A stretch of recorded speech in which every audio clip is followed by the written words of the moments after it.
你见过这么寒冷的冬天吗？温度计都被冻得哆嗦个不停，被窝里的俩熊孩子也冷得浑身颤抖不已，就连墙上的暖气片也被冻出了重感冒，一直不停地打着喷嚏，甚至假牙也被冻得奄奄一息。整个房间里只有膘肥体壮的熊爸睡得最为惬意，即便是呼出的气体结成冰霜打到了他的脸上去，可他却毫无察觉，依旧沉沉睡去。两个熊孩子被冻得坚持不下去，只能跑过来将熊爸叫醒，想要熊爸将暖气片给修好，让暖气持续供应。怎料熊爸却一脚踩到了冰面上去，刺骨的寒冷瞬间把他冻得浑身僵硬，立马又跑回到了被窝里。俩熊孩子顿时感到失落至极，于是又将熊爸从被窝里给拽了出去。无奈之下，熊爸只好抄起家伙准备修理。他又掏出一个温度计塞进管道里，接着就拿出听诊器想要听听里面有没有问题。结果暖气片突然打了一个喷嚏，差点就让熊爸丢掉了小命。熊爸又拿出温度计进行查看，却发现温度计已经被冻得碎裂一地，这可是将熊爸给气得不轻。对于这种不识抬举的家伙，就一巴掌抽了下去，甚至还拿出雷神之锤给了一记暴击，暖气片瞬间疼得蹦跶个不停。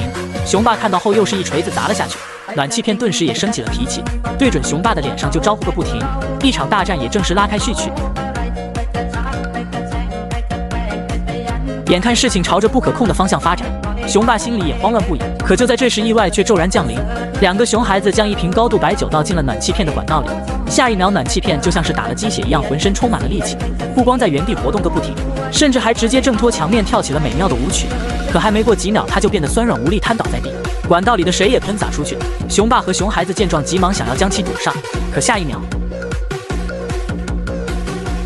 眼看就要上演水漫金山的悲剧，熊爸只能让俩熊孩子去关掉水阀，可他却万万没想到，熊孩子们竟然将水管拧成了麻花，接着他们又被甩飞出去10几米，这顿时让房间处处都出现了危机，吓得熊孩子们仓皇逃命，结果又刚好撞在了熊爸的身上去。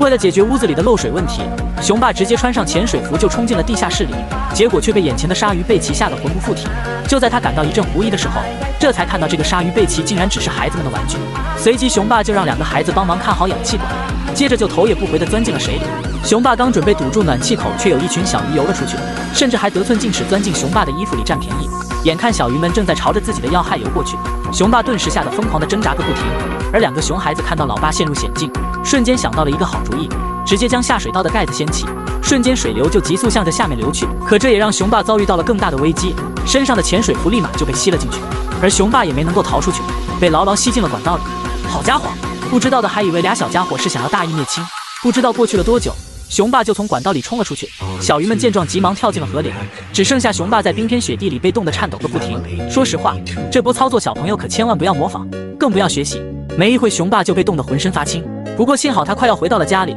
这时他才发现孩子们早就搞定了漏水的问题。果然老祖宗总结的青出于蓝而胜于蓝至理名言，绝不会就是嘴上说说而已。就这样，熊爸在俩熊孩子的细心照顾下，舒舒服服地洗了一个开水浴，彻底驱散了体内的寒意。他们也有信心将这个寒冬度过去。熊孩子的懂事让人感到欣慰不已，可伍迪的恶作剧却让人相当无语。你见过这么硬核的理发方式吗？伍迪看到托尼老师不在，就自己动手处理，没一会就给自己整了个时髦的发型。可就在他迷醉在新发型的时候，一个理发的顾客却走进了店里，这顿是让伍迪震惊的当场呆立，还以为是自己的眼睛出现了问题，扭头才看到了一个客人的身影，这顿时让伍迪生起了歹心，立马化身高级理发师托尼。他先是将毛巾放进开水里，等到他浸泡打湿后，又用剪刀将其挑起，接着就将其丢到了男人的帽子上去，瞬间就将男人烫得像是煮熟的螃蟹一样通红无比。然而伍迪这个家伙却理都不理，接着又拿起一片面包丢进了客人的嘴里，准备将其加热好当做中午的点心。等到吐司加热好后，头发的处理也基本上搞定，伍迪也将毛巾一把扯了过去，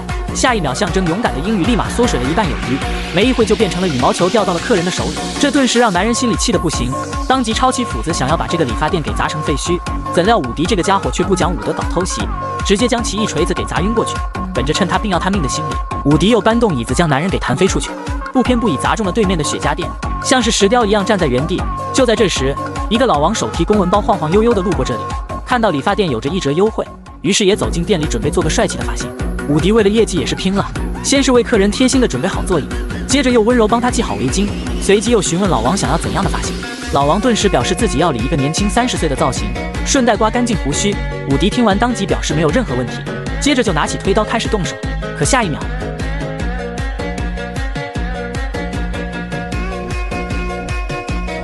王老板气愤地表示先把头盔摘下去。伍迪一听当即表示没问题，于是就拿出来自己祖传的切割神器，外加一个防毒面具，随即就拧动开关调节好距离，没一会就将老王的头盔给切割干净。好家伙，这家伙的头皮简直像是打了蜡一样锃亮无比。伍迪见状心里也非常得意，随即就拿出了祖传的洗发水将其混合调匀，又从嘎吱窝里弄出来一点秘密佐料，那味道绝对能够让死神都为之震惊。等到伍迪准备就绪，就开始用这个秘制洗发水给老王涂抹均匀。这种药水的功效也是相当的神奇，无论是抹脸还是擦皮鞋都有着不俗的效果。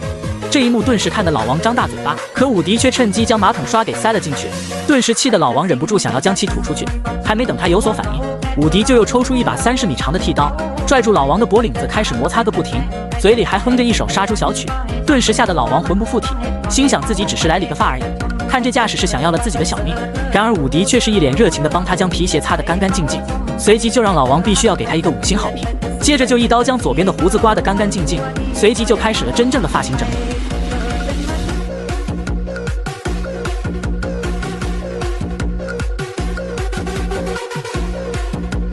这可是给老王给吓得要命，仓皇躲避，想要试图保住自己的小命。